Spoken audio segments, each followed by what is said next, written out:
Robots are increasingly used in many industries in the whole world, from healthcare and manufacturing to defense and education. For instance, a certain robot is being used in an industry or establishment to do a particular activity. Suppose that the statements described here are the routine for such robot to control activity in a warehouse. So we have statement number 1. Every robot has at least 2 paths. Statement number 2. Every path has at least 2 robots. And statement number 3. A minimum of 1 robot exists. In this set of statements, which do you think are terms that need to be defined? Suppose you are asked to prove another statement. Say, a minimum of 1 robot exists. Can you use these 3 statements to prove it? The set of statements here are true and contain terms that are undefined or needs to be defined. These statements can be used to create and to prove another statement. This set of statements are examples of an axiomatic system. An axiomatic system is a logical system which possesses an explicitly stated set of axioms from which theorems can be derived. From the definition, you could say that axiomatic system consists of some undefined terms, also called the primitive terms, defined terms, list of axioms or postulates concerning the undefined terms, a system of logic or proofs to be used in deducing new statements called theorems. The axiomatic system or the axiomatic structure of a mathematical system can be compared to a tree. The ground is not part of the tree, but it is necessary for the tree to be planted and to grow. Like the ground, an axiomatic system needs a logical system of rules that allows one to make inferences. The roots at the base of the tree correspond to the undefined and defined terms of the system. These are the basic terms from which statements in the axiomatic system are made. Like the tip roots combine to build up roots of the tree, undefined terms are the starting point for every definition and statement of the system. They are combined in various ways into a statement called the definitions. Terms are defined for us to be precise and concise on its meaning, but there are some basic terms of the system that are necessarily left undefined. When we define a term, we will be using different terms that we also need to define.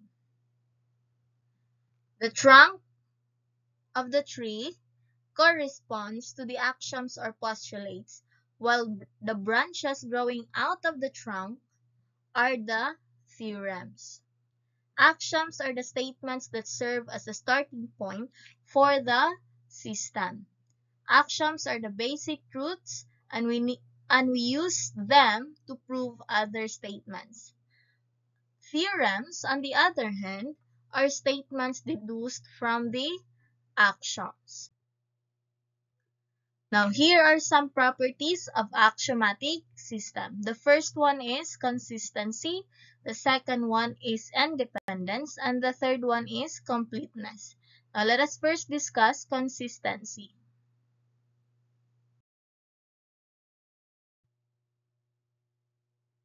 Consistency. An axiomatic system is said to be consistent if there are no axiom or theorem that contradicts each other. This means that it is impossible to derive both a statement and its negation from the axiom set of system. Now let's have an example. We have here the axiom statement. There exist two lines that are parallel. And the negation for this statement is that No two lines are parallel. Notice that the negation is not an axiom nor a theorem. The system where a statement and its negation are both true is said to be inconsistent. Therefore, an axiomatic system should be consistent for it to be logically valid. This means that there are no axiom or theorems that contradict each other. Otherwise, the axiomatic system is faulty or inaccurate. Now let's move on to the second property of axiomatic system, and that is independence. Now let's discuss independence. In an axiomatic system, an axiom or postulate is said to be independent if it is not a theorem that follows the other axioms. It is not a theorem that can be derived or cannot be proven true using other axioms in the system. For instance, you have four different axioms. If you can make a model showing that one axiom is independent of the other, that is, you cannot use the other three axioms to prove such axiom. Then, the axiom is independent. An example to this is Euclid's fifth postulate. Many people try to prove this axiom using the other four postulates, but either failed or used faulty reasoning.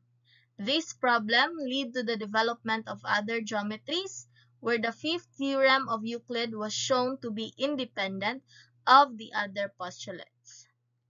Independence is not necessary requirement for an axiomatic system. Now let's proceed to the third property of axiomatic system, and that is completeness. Completeness. An axiomatic system is complete if for every statement, either itself or its negation is derivable in that system. In other words, every statement is capable of being proven true or false. Now that you have learned the axiomatic system, let us try to apply it in the situation mentioned earlier about the artificial axiomatic system describing a routine for a computer to control activity of the robot in a warehouse.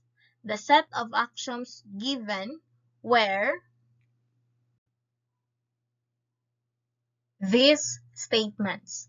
Statement number 1, every robot has at least 2 paths. Statement number 2, every path has at least 2 robots.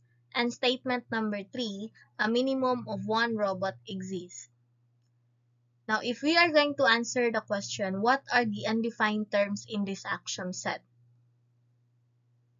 From these 3 statements, we can see that the undefined terms are robot, path, and has. The terms robot and path are elements and the term has is a relation. This indicates that there is some relationship between robot and path. These undefined terms can be used to build construct to various proofs. Now notice that axiom 3 or statement number 3 is a consequence of axiom or statement 1 and statement 2. The example clearly shows that an axiomatic system is a collection of axioms or statements about undefined terms from which proofs and theorems or logical arguments are built. Now let us have some examples and illustrations of each part in the axiomatic structure. Now, there are 4 parts in the axiomatic structure. The first one is what we call the undefined terms. Second one is the defined terms. The third one is the axioms. And the last one are theorems. Now, let us first discuss undefined terms. Axiomatic structure started with 3 undefined terms or primitive terms. These are point, line, and plane. These terms are the basis in defining new terms, hence they are called the building blocks of geometry. Even though they are called undefined terms, it does not really mean that we are restricted to describe or represent them. Now, the table here shows the different ways of describing these three undefined terms. So we have the definition of point here. Point is something having specific position, but it has no dimension, no length, no width, and no thickness or direction.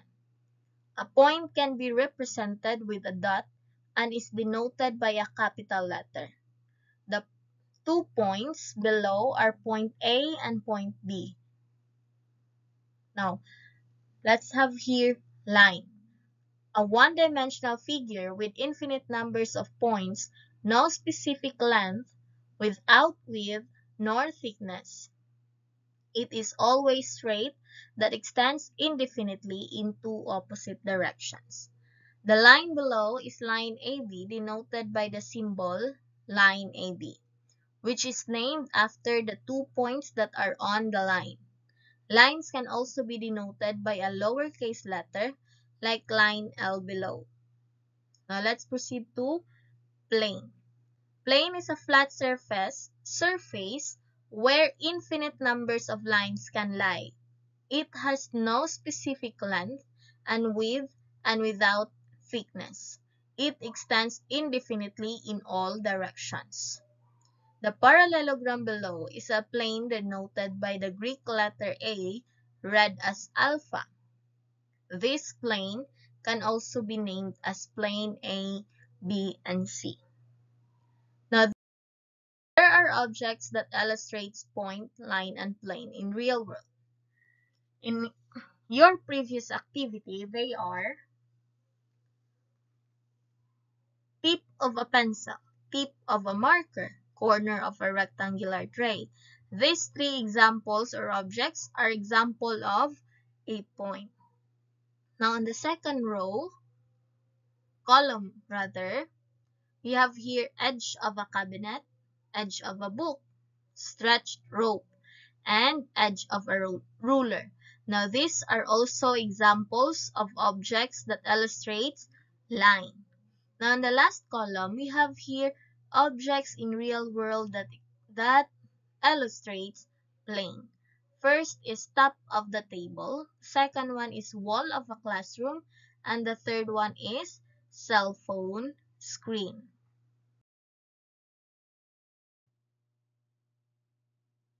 Now, let us proceed to the second part of the axiomatic structure, which is the defined terms. Now, let us discuss defined terms. From three undefined terms, important concepts in geometry will be defined. Remember that we need defined terms because we want to be precise and concise on the meaning of a term. Definitions will enable us to understand each other and to make sure we mean the same thing about a certain term. Now, here are some definitions derived from the undefined terms point, line, and plane. We are going to discuss all 23 definitions, and let's start with definition of a segment. Segment AB, denoted by the symbol segment AB or segment BA, is the union of 2 points or points A and B, and all the points between them. A and B are called the endpoints of the segment. So we have here the segment, the endpoint A and the endpoint B. When you connect 2 points, this becomes a segment. So the point A is our first endpoint and the point B is our second endpoint. Now let's proceed to definition of between. Point U is said to be between F and N if and only if F, U, and N are distinct points of the same line and FU plus UN is equal to Fn. So this is our line, F and N, and it says here point U is said to be between F and N. So between F and N, we have here point U. If and only if U and N, F, U, and N are distinct points of the same line. They are different points, but they are on the same line. And FU plus UN is equal to Fn. In line Fn, U is between F and N. Since F, U, and N are distinct points on the same line, and Fun is equal to Fn, and 2 cm plus 3 cm is equal to 5 cm.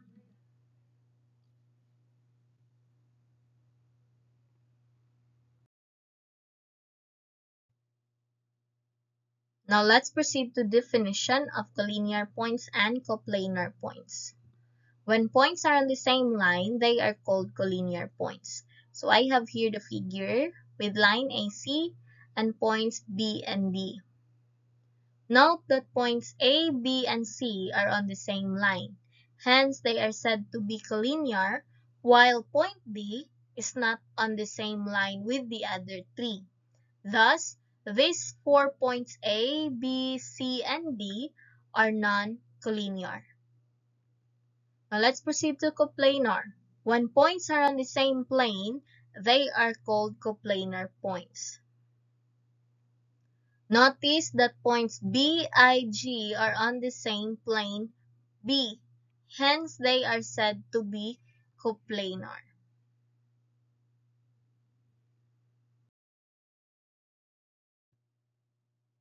The fourth one is what we call the definition of a ray. Ray is a part of a line that has one endpoint and goes on infinitely in one direction. So I have here a figure. Notice that in this figure, ray AB starts from point A and goes on to the right without bound. A is called the endpoint of ray AB. And the fifth definition is what we call definition of an angle. An angle is the union of two non-collinear rays with a common endpoint. So I have here the figure. We have here ray EB and ray ED. The common endpoint is endpoint E. So the common endpoint being shared by ray EB and ray ED is point E, and this is what we call the vertex. The angle formed could be named as angle 1 because we did put a number here, which is 1, or angle BED or angle DEB. Now let's proceed to the sixth definition. We have here definition of congruent angles. Two angles are congruent if and only if their measures are equal. In symbol, angle X is congruent to angle Y if and only if the measurement of angle X is equal to the measurement of angle Y. So in figure, we have here two angles. This is angle X and this is angle Y. Now the basis of their congruency is their measurement. So the measurement of angle X is 45. So the measurement of angle Y is also 45 degrees since both angles are congruent. Now let's proceed to the seventh definition, which is definitions of acute angle, right angle, and obtuse angle. An acute angle is an angle with a measure greater than 0 degrees but less than 90 degrees. A right angle is an angle with a measure of exactly 90 degrees. And the last one is the obtuse angle. An obtuse angle is an angle with a measure greater than 90 degrees but less than 180 degrees. Here are their figures. First, this is what we call acute angle. So the measurement here from ray BA to ray BC, the measurement is less than 90 degrees. Greater than 0 degrees but less than 90 degrees. While right angle here has a measurement of exactly 90 degrees. That is why we have this symbol to indicate that this angle has a measurement of exactly 90 degrees. While the obtuse angle, the measurement from ray BA to ray BC is greater than 90 degrees but less than 180 degrees. Now let's proceed to the eighth definition, which is definition of adjacent angles. Adjacent angles share a common vertex and a common side, but these angles do not overlap. Now let's have this first figure, angle ABD and angle CBD. These are adjacent angles which have a common vertex B and a common side ray BD. The interiors of angle ABD, this one in green, do not intersect with the interiors of angle CBD, this one in black, and these two angles have no interior points in common. That is why these two angles are adjacent angles. Now let's proceed to the other figure.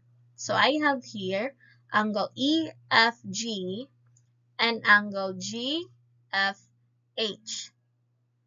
Both angles have F as common vertex and ray FG as a common side, but the interiors of the two angles intersect. This means that the two angles have common interior points. Thus, angle EFG and angle GFH are not adjacent angles. Now let's proceed to the definition of supplementary angles.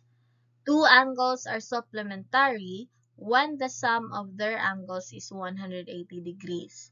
Now I have here figure or angles ABD and angle DBC.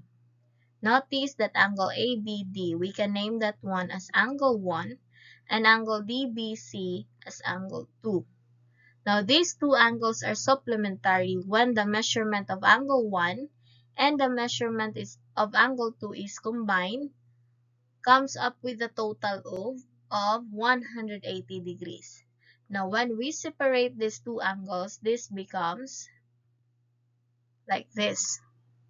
So we have angle ABD rather, or angle 1 with a measurement of 120 degrees, and angle DBC or angle 2 with a measurement of 60 degrees. Now, if we combine 120 and 60 degrees, this has a total of 180 degrees. That is why angle ABD and angle DBC are supplementary angles. Now, let's proceed to the definition of linear pairs. A linear pair of angles is formed when two lines intersect. Two angles are said to be linear if they are adjacent angles formed by two intersecting lines and are supplementary. So we have here the figure. Ray BD is the common side and ray BA and ray BC are opposite rays. So angle ABD and angle CBD forms a linear pair. Now let's proceed to the 11th definition, which is definition of vertical angles. Opposite angles formed by two intersecting lines that are vertical angles. So we have here the figure. That is angle 1, angle 2, 3, and 4. Angle 1 and angle 3 are vertical angles. Also, angle 2 and angle 4 are vertical angles. Notice that these angles are opposite to each other. Because of the definition, opposite angles formed by two intersecting lines are what we call vertical angles. Now let's proceed to the 12th definition, which is the definition of perpendicular lines.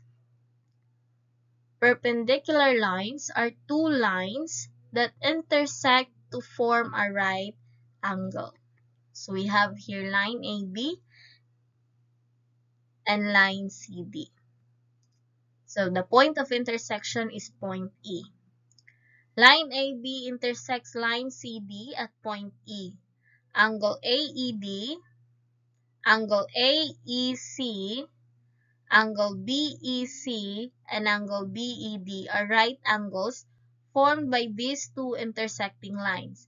Hence, line AB is perpendicular to line CD. In symbols, we have here line AB is perpendicular. This is the symbol for perpendicular to line CD.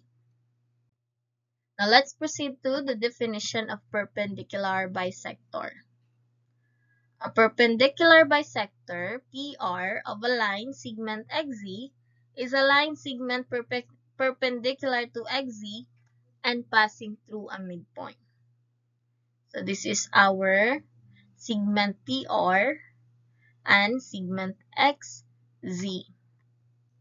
And the point of intersection is point Y. Segment PR is perpendicular to segment XZ at point Y. Segment PR divides segment XZ into two equal parts. Thus, segment XY is equal to segment ZY. Furthermore,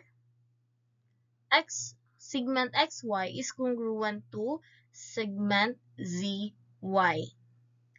Now, let's proceed to the 14th definition, which is definition of a polygon.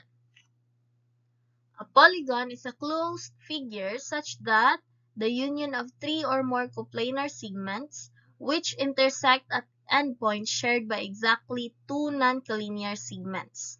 So I have here pictures of polygons. These are polygons: triangle, quadrilateral, pentagon, hexagon, heptagon, octagon, nonagon, decagon, and so on and so forth, as long as it is a closed figure. Now let us proceed to the definition of convex polygon. A polygon is convex if and only if the lines containing the sides of the polygon do not contain points in its interior. For example, we have here this figure. So we have here point A, point B, point C, and point D. These 4 points are what we call the points of intersections. Now, inside is what we call the interior, since point B to point C to point D to point A, and point A to point B forms a polygon, and its interior does not contain points. Therefore, polygon A, B, C, and D is what we call a convex polygon, because inside is what we call the interior and this is the exterior.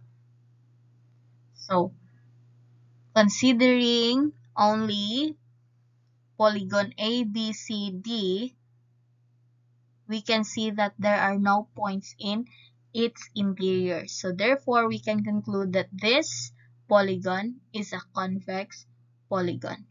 Now let's proceed to the definition of a non-convex or the concave polygon. A polygon is non-convex or concave if and only if at least one of its sides is contained in a line, which contains also points in the interior of a polygon. Now, I have here the figure. Line LM, this one is what we call line LM, which contains line segment LM, also contains points in the interior of the polygon. As you can see, we have here the broken line, but this represents points which passes through the interior of the polygon JKLM. Therefore, this is a concave polygon because there are points that passes through the interior of the polygon J, K, L, and M. Now let's proceed to the 17th definition, which is the definition of a regular polygon. So we have here a regular polygon is a polygon that is both equilateral and equiangular. When we say equilateral, this means equal sides, and equiangular means equal angles. Now we have here the polygon, the regular polygon DREAM, DREAM.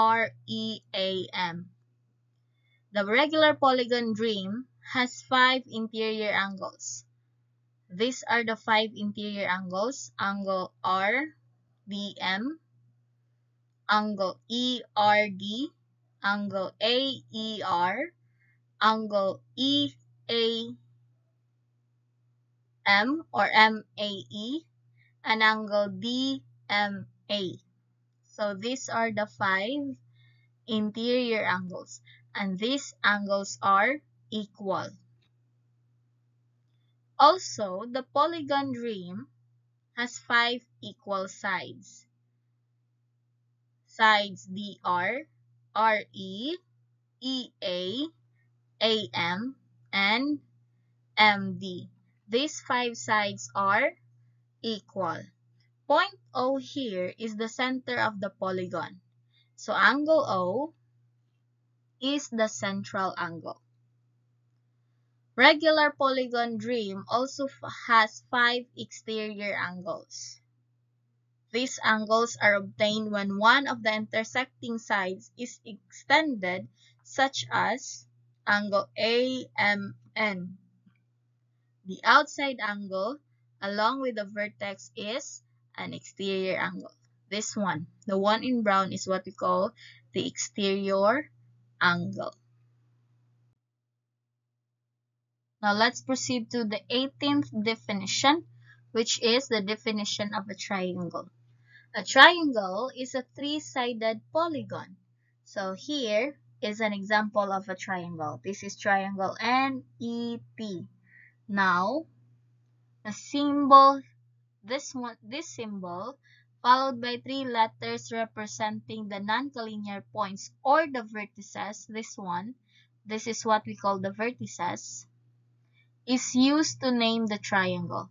Every triangle, like triangle NET, has 3 sides, 3 angles, and 3 vertices. The 3 sides are side NE, side ET, and side NP. Also, the angles are angle N, angle E, angle T.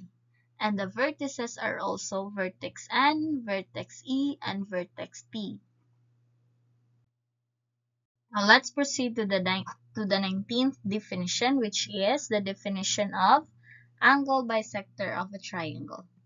An angle bisector of a triangle is a segment contained in the ray which bisects the angle of the triangle, and whose endpoints are the vertex of this angle and a point on the opposite side. Now, I have here the figure or the triangle LOV. Now, segment OE is an angle bisector of triangle LOV.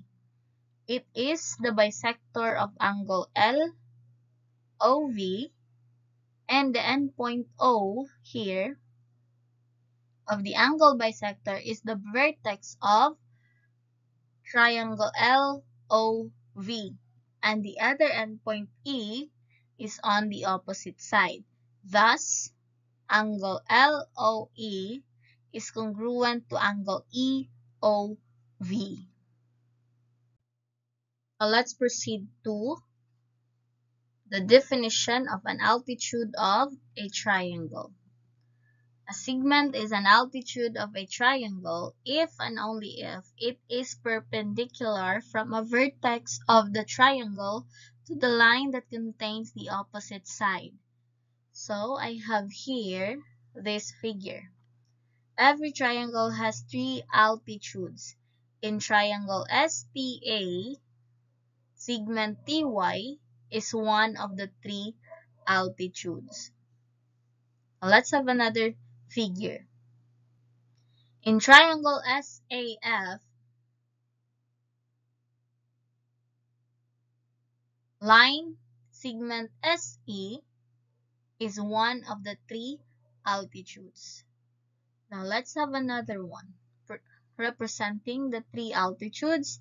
In triangle LSE, line segment LI and segment SN and also the segment TE are the three altitudes. Now let's proceed to the 21st definition, which is the definition of a median. A segment is a median of a triangle if and only if its endpoints are a vertex and the midpoint of the opposite side. So I have here triangle NRA. Every triangle has also three medians. Median except its endpoints is always in the triangle's interior. Unlike altitude that can be drawn from the exterior of the triangle, line segment AO is the median to segment NR, and line segment RL is the median to line segment NA, and of course, line segment NM is the median to line segment AR. Notice that the distance between segment OR and segment ON is congruent, as well as the distance of segment RM and segment MA, and also the distance between segment NL and segment LA are also congruent. Now let's proceed to the definitions of acute, right, obtuse, and equiangular triangle. An acute triangle is a triangle in which all angles are acute. A right triangle is a triangle in which one of the angles is a right angle. An obtuse triangle is a triangle in which one of the angles is obtuse. And an equiangular triangle is a triangle in which all angles are congruent. These were discussed in the previous definition that acute, right, and obtuse has different measurements, also equiangular. Now in acute triangle, all angles are acute, meaning all the angles of an acute triangle has a measurement greater than 0 degrees but less than 90 degrees. While a right triangle here states that one of the angles, meaning 1/3, has a measurement of exactly 90 degrees. While an obtuse triangle here also states that one of the angles is obtuse. So, one of its sides or angles has a measurement greater than 90 degrees but less than 180 degrees. But an equiangular triangle is a triangle in which all angles are congruent. The measurement of three angles in an equiangular triangle are congruent with a total of 180 degrees. Now let's proceed to the final definition that we have. Definitions of scalene, isosceles, and equilateral triangle. A scalene triangle is a triangle with no congruent sides. An isosceles triangle is a triangle with at least two congruent sides, and an equilateral triangle is a triangle with all sides congruent. So scalene, the measurements of the sides of the triangle are different, and in isosceles, two sides of a triangle has the same measurement, while equilateral triangle has a measurement that is equal on all three sides. Now let us continue to the third part in the axiomatic structure, which is the axioms. Now let's discuss axioms. Axioms. Axiom is a logical statement accepted to be true without proof. Axioms can be used as a premise in a deductive argument. In the Elements, Euclid presented 10 assumptions, 5 of which are not specific to geometry, and he called them common notions, while the other 5 are specifically geometric, in which he called them postulates. Now the following are examples of common notions. Axiom 1, we have here transitive property of equality. Axiom 2, addition property of equality. Axiom 3, we have here subtraction property of equality. Axiom 4, reflexive property. And axiom 5, we have here axiom 5.1, symmetric property of equality. And axiom 5.2, we also have here substitution property of equality. Now let us first discuss the first axiom, which is the transitive property of equality.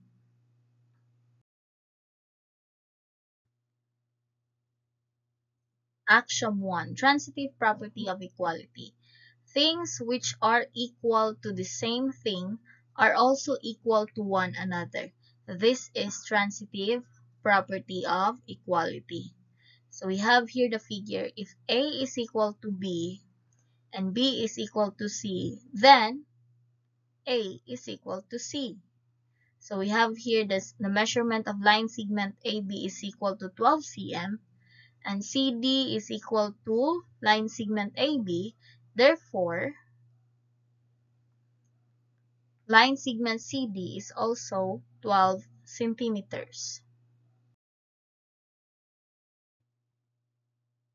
Now let's proceed to the second axiom, which is addition property of equality. Now let's discuss axiom 2. Axiom 2.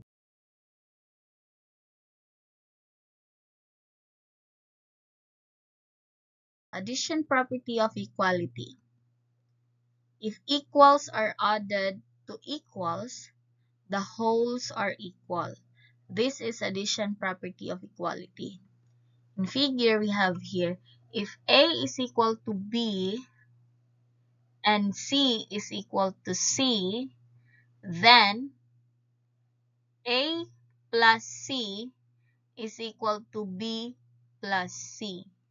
So we have here, if the measurement of segment AB is 4 cm, and that is equal to the measurement of segment DE, which is also 4 cm, and the measurement of segment BC is 3 cm, and the measurement of segment EF is also 3 cm, then segment AB plus BC is equal to 7 cm, as well as segment DE and EF is also equal to 7 cm. Since line segment AB is equal to line segment DE and line segment BC and line segment EF, and if A plus B plus B plus C or segment DE plus segment EF, then segment AC is equal to segment DF. That is 4 cm plus 3 cm is equal to 4 cm plus 3 cm. Now both expressions comes up with the same answer, which is 7 cm. So we have here 7 cm is equal to 7 cm. Now let's proceed to the third axiom, which is subtraction property of equality. Now let us discuss axiom 3.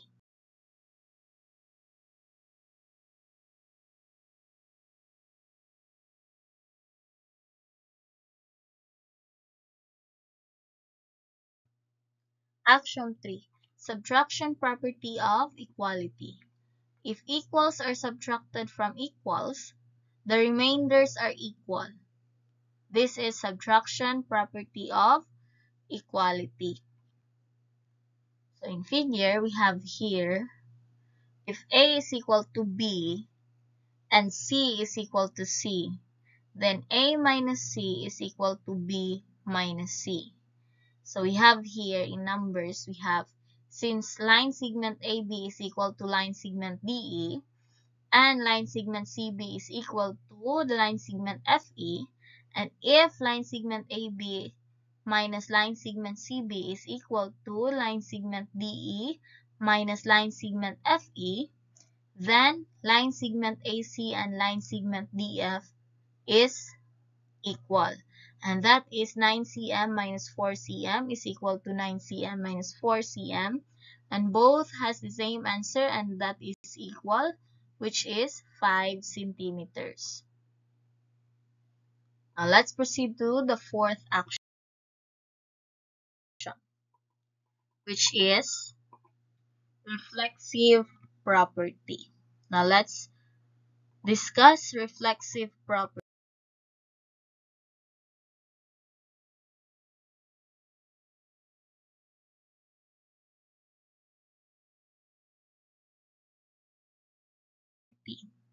Reflexive property. Things which coincide with one another are equal to one another. This is reflexive property. In figure, let's say, if the triangle in B fits to the triangle in A, then the triangle in A is equal to the triangle in B. Or, in different figure, segment OR is congruent to segment OR. Then, OR, segment OR, the measurement of segment OR, is equal to the measurement of segment OR. Any segments, angles, and polygons are always equal to themselves. Now let's proceed to the next action, which is action 5.1, symmetric property of equality. Now let's discuss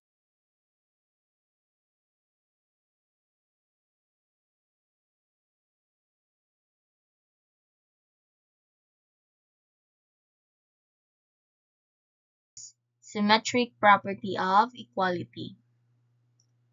Action 5 states that the whole is greater than the part. Now, for all real numbers P and Q, if P is equal to Q, then Q is equal to P. So we have here the figure. So if P is equal to Q, then Q is also equal to P, because both are equals or symmetric. Now let's discuss the next action, which is substitution property of equality.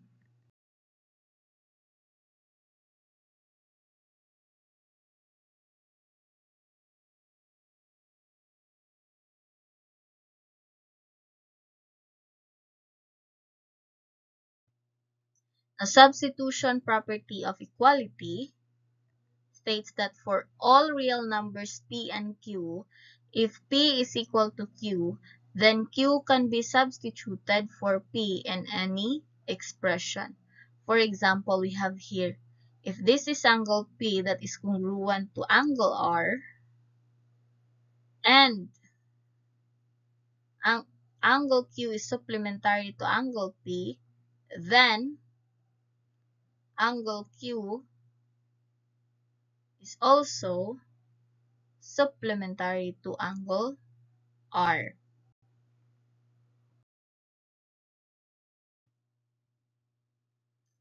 Now let us discuss geometrical postulates.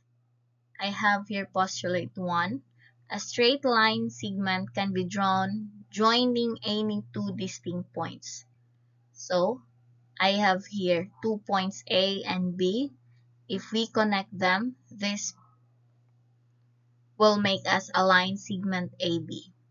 Or a line segment AB can be drawn if you have 2 points, like point A and point B. Now let's proceed to postulate number 2. Any straight line can be extended indefinitely in a straight line. So we have here line segment CD, and this line segment CD can be extended indefinitely in both directions. Let's proceed to the third postulate. Given any straight line segment, a circle can be drawn having the segment as a radius and one endpoint as center. So we have here a line segment CB.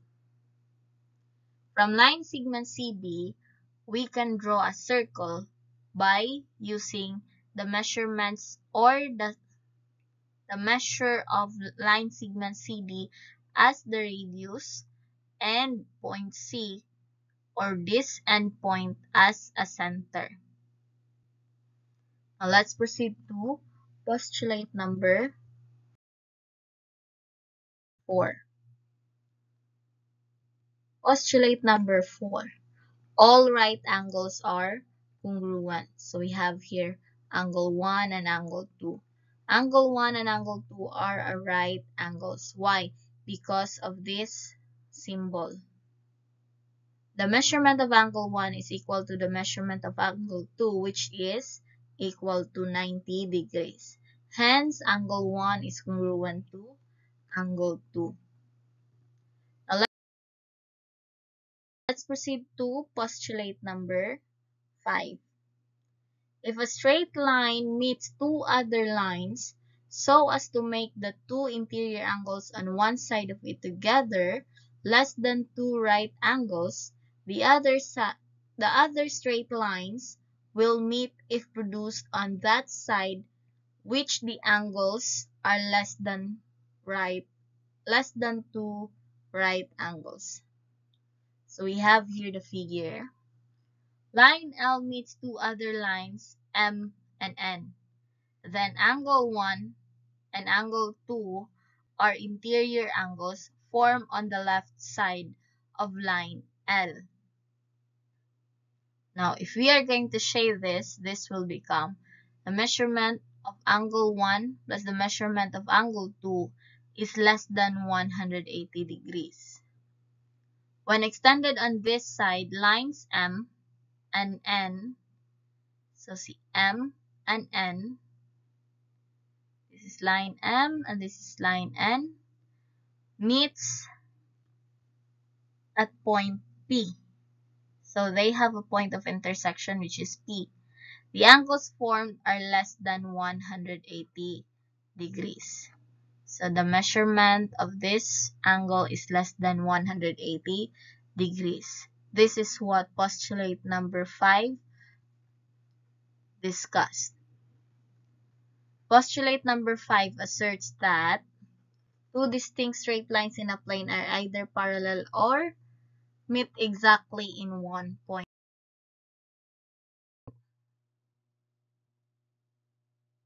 Here. So we have line AB is parallel to line CD. So in symbol, we have this symbol as parallel. Also, we have here line EF intersect with line GH at point R. Hence, the lines are not parallel. So the symbol for not parallel is this one. Now let's proceed.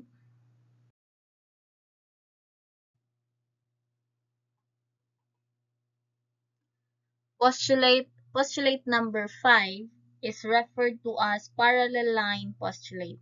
The following are other postulates about point, line, plane, and figures formed by this and the basic postulates.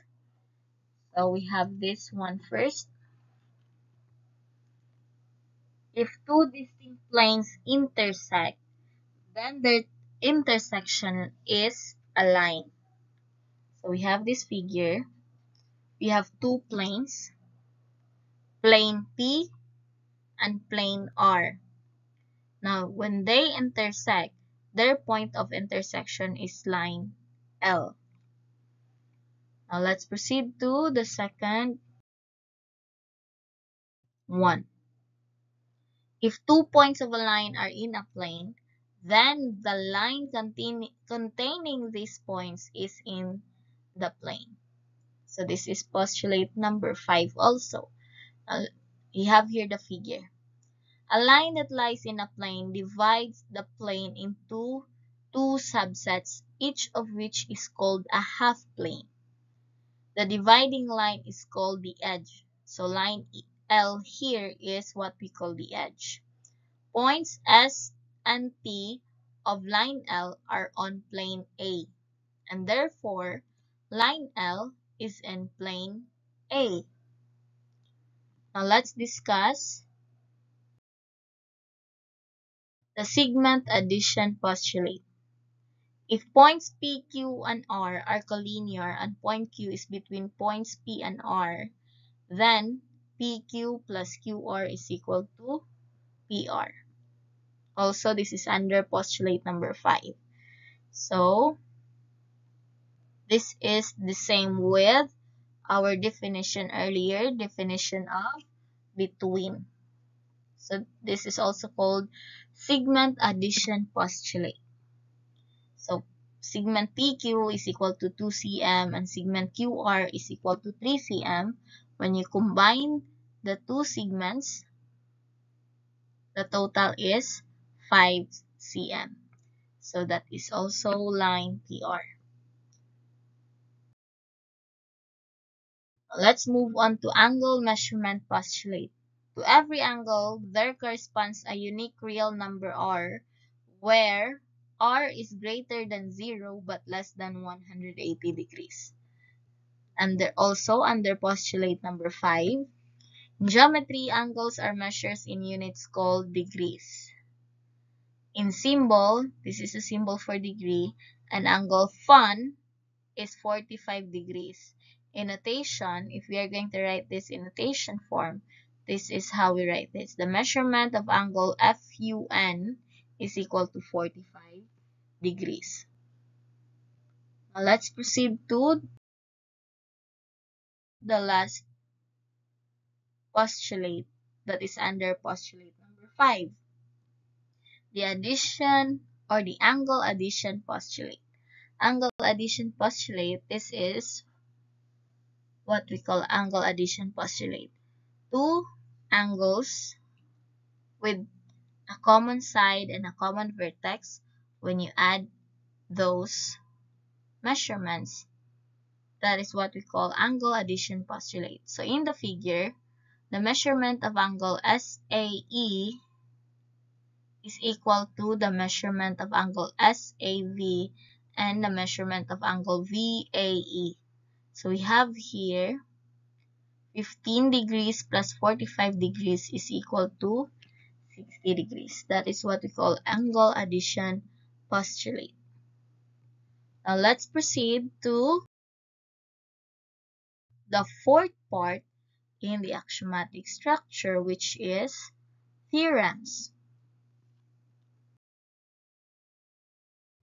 Theorems are the new statements which are deduced or proved using sets of axioms, system of logic, and previous theorems. These are statements accepted after proven deductively. So, let us have some theorems about points, lines, and planes. So we have here theorem number 1. If two different lines intersect, then they intersect at exactly one point. So we have here line A and line B. Their point of intersection is point A.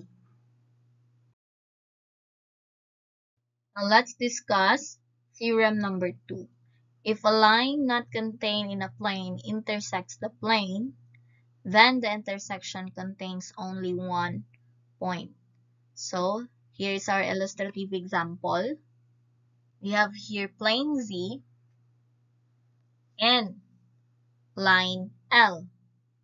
If a line not contained in a plane intersects the plane, so ning lahos ra si line L,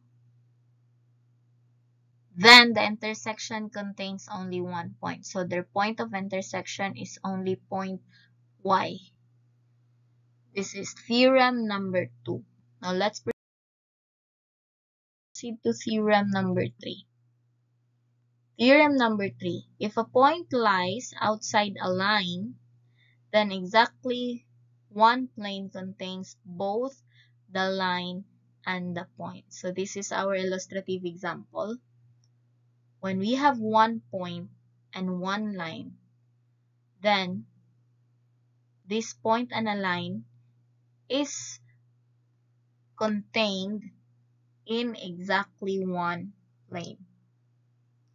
So if present lang ang one point and one line automatic, they are contained in a plane.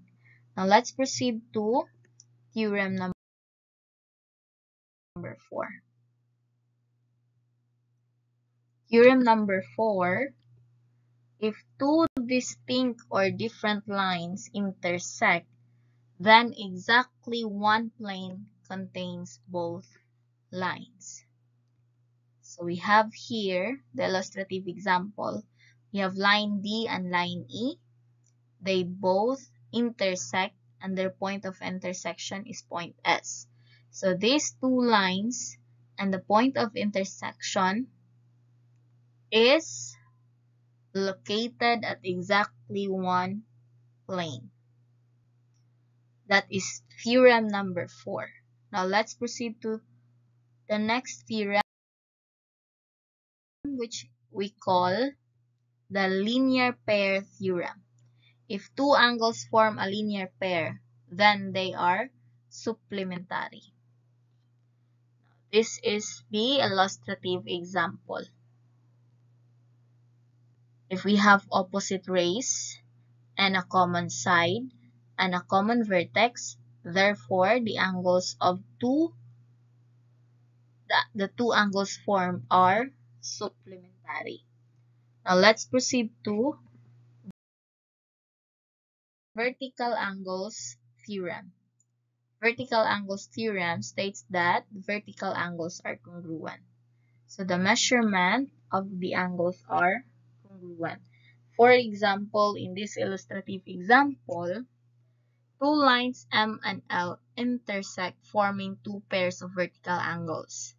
Angle 1 and angle 3, angle 2 and angle 4. Hence, the measurement of angle 1 is congruent to the measurement of angle 3, and also angle 2 is congruent to angle 4, since angle 2 and 4 are vertical angles. Now let's proceed to perpendicular bisector theorem.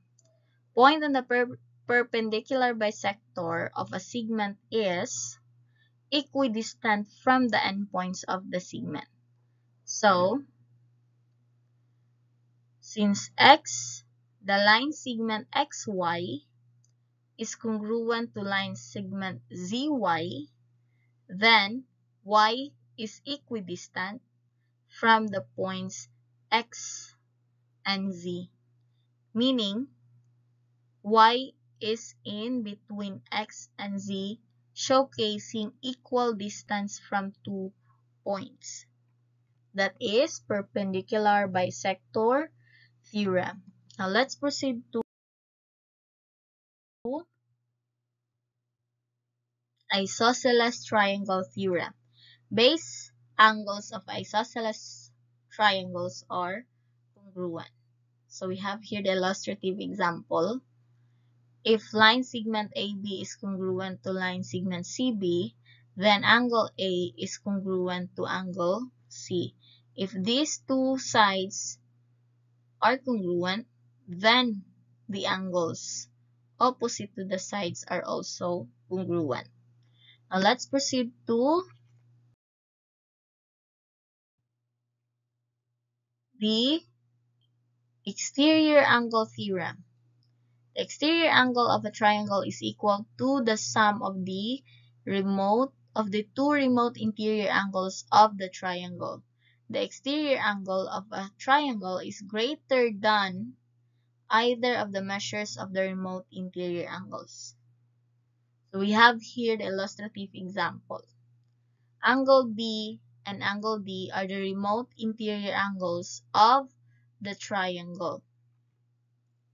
So the measurement of angle C is equal to the measurement of angle B plus the measurement of angle D. And also, the measurement of angle C is greater than the measurement of angle B, and also measurement of angle C is also greater than the measurement of angle D. This is what we call the exterior angle theorem.